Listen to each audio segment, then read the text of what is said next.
This one goes out to all of you who are staying at home, all of you who are supporting the WHO, the WHO, the World Health Organization, all of you who heroically stand for the coronavirus vaccine and the Bill and Melinda Gates Foundation, all of you who are sheltering in place. This one goes out for you.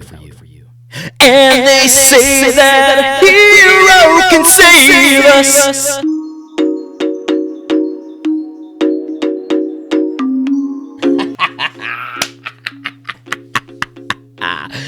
All right, well, I was being a hero this morning. I woke up about 5:30 in the morning. My son woke me up. All my sons are sleeping in the same room now.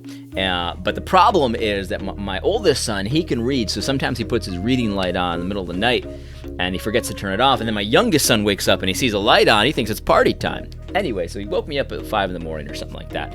And so I was still pretty tired, so I put him in his little area, and we turned on Blippi. You ever watch Blippi? Blippi's a good one. Blippi's a good show. He's a funny guy. But anyway, I noticed something about Blippi as I was sitting there watching with my youngest son. Blippi is often exploring like jobs that are really valuable. Like he'll explore like farms, many different kinds of farms. He explores like construction equipment, vehicles, stuff like that.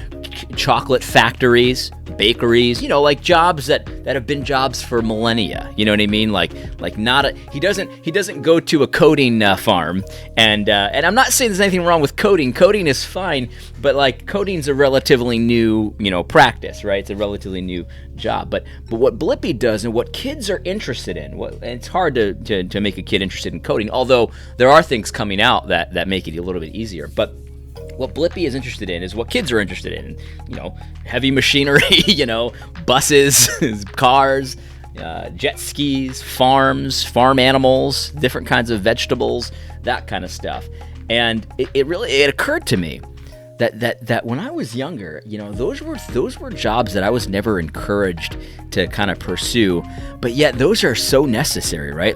Now I'm trying to catch up. I'm trying to learn how to grow my own food. I'm trying to learn how to make a garden, trying to learn how to build things. I built this chicken coop I was telling you, built a wall, and I had to learn how to do that as a, almost 40-year-old kind of thing. And so it's like, I really don't want to do that to my kids. I want to encourage my kids to pursue the things that they're interested in. If they want to be a builder, if they want to be a farmer, if they want to be a baker, or they want to be a chocolatier or whatever it is, you know what I mean? I want to encourage them in that, man. For some reason, when I was a kid, and I don't think this is accidental, but the schooling system that we have does not encourage kids in that. That's kind of like a low-class type of a job to a lot of people, and maybe it's just from where I grew up. I grew up in New England, but yeah, I don't know. It just occurred to me that if you think about kids shows and what kids are interested in, it's always like building stuff.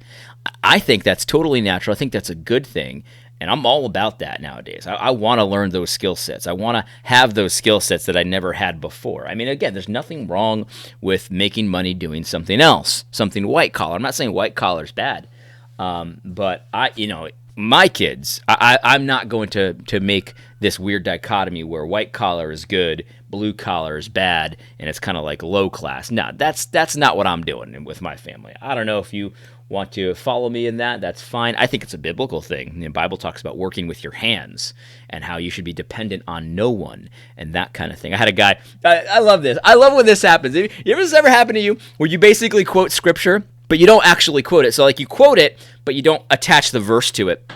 And somebody gets on Twitter and it's like, actually, like that kind of thing.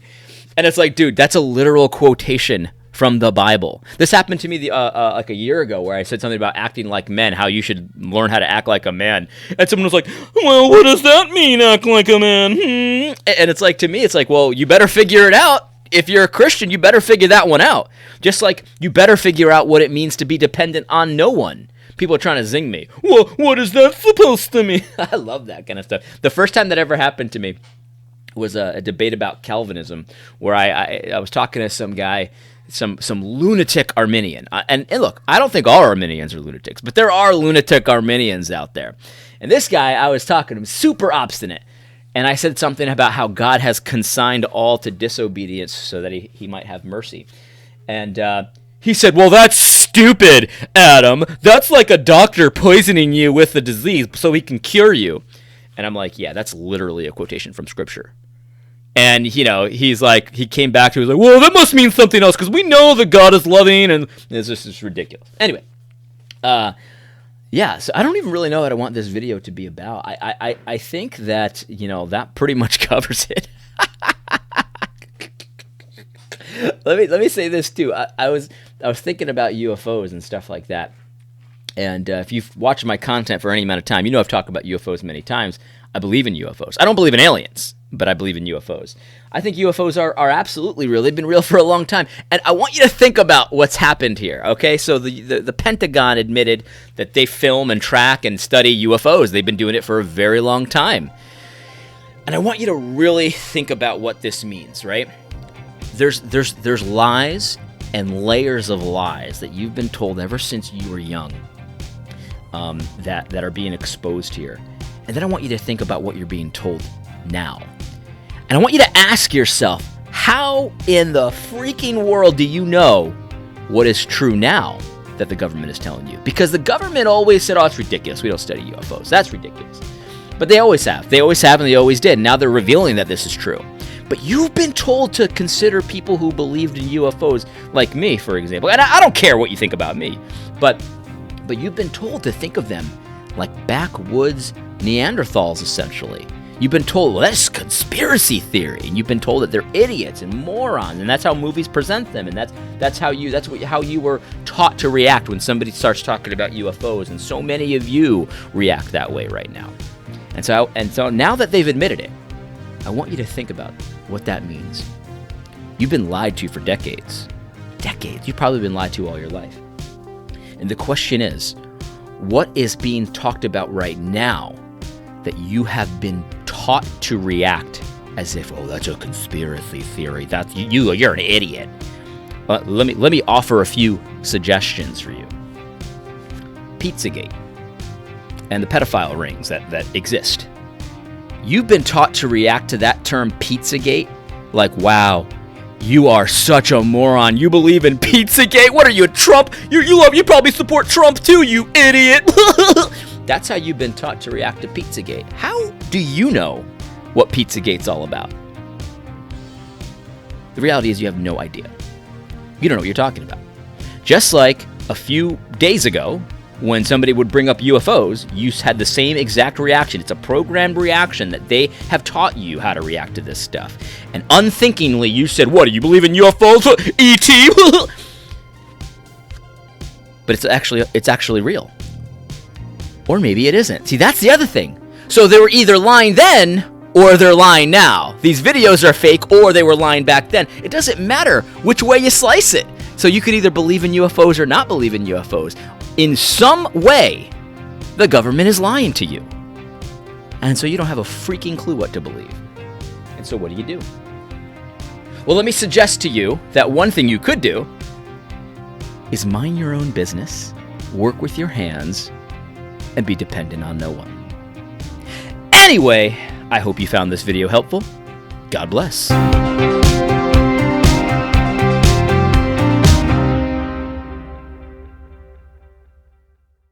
By the way, more to come on this Pizzagate and like the pedophile ring stuff and stuff like that. And if that makes you not want to watch my channel anymore, that's totally fine. I don't really care about that. I really don't care about that. Because the reality is that there are some sick people, some sick politicians, some sick celebrities, and they love little kids. And they like to abuse little kids. And they like to talk about it and joke about it and stuff like that. And the reality is that so many of us, including myself, have just refused to see it. Because if you consider that this actually might be true, then you need to start doing some things about it.